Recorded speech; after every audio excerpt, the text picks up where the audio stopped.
আমরা একটু সচেতন হওয়া দরকার, একটু সতর্ক হওয়া দরকার। এই ভিডিওটা বাংলাদেশ এবং প্রবাসী যারা আছে সবার জানা দরকার।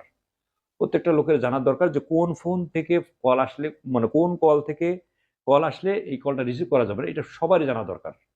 এই প্রতারক চক্রের হাত থেকে বাঁচতে গেলে আমাদের একটু সতর্ক থাকতে হবে। যে নাম্বার থেকে ফোন আসলে, কল আসলে আপনি রিসিভ করবেন না, এবং ফোনটা আপনার হাতে ছিল না, ফোনটা কোনো কারণে আপনি রেখে এক জায়গায় গেছেন, এসে দেখেন একটা ওই নাম্বার থেকে কল আসছে, ওই ফোনটা আর ব্যাক করবেন না, ওই কলটা আর ব্যাক করবেন না। ব্যাক করলে কিন্তু আপনি ধরা খেয়ে যাবেন। নাম্বারটা হচ্ছে, যদি অনেক একটা নাম্বার ফোন করলে দেখবেন অনেকগুলো সংখ্যা আসে, এই সংখ্যার প্রথম সংখ্যা ৩টা দেখবেন। প্রথম সংখ্যাটা একটা প্লাস থাকবে, তারপর দুটো 99 থাকবে। এই ধরনের, তারপরে আরো অনেক সংখ্যা আছে। এই নাম্বার থেকে যদি কল আসে আপনার মোবাইলে, আপনি দেখেন, দেখে রিসিভ করবেন না। এই ধরনের রিসিভ করলে আপনি বিপদে।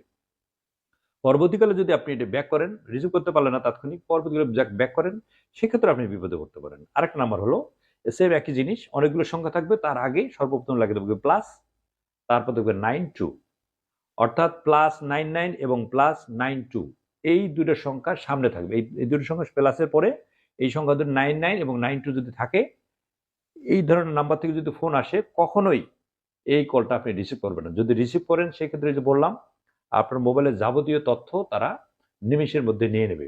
আপনাকে ফিড নাম্বার দেওয়া লাগবে না।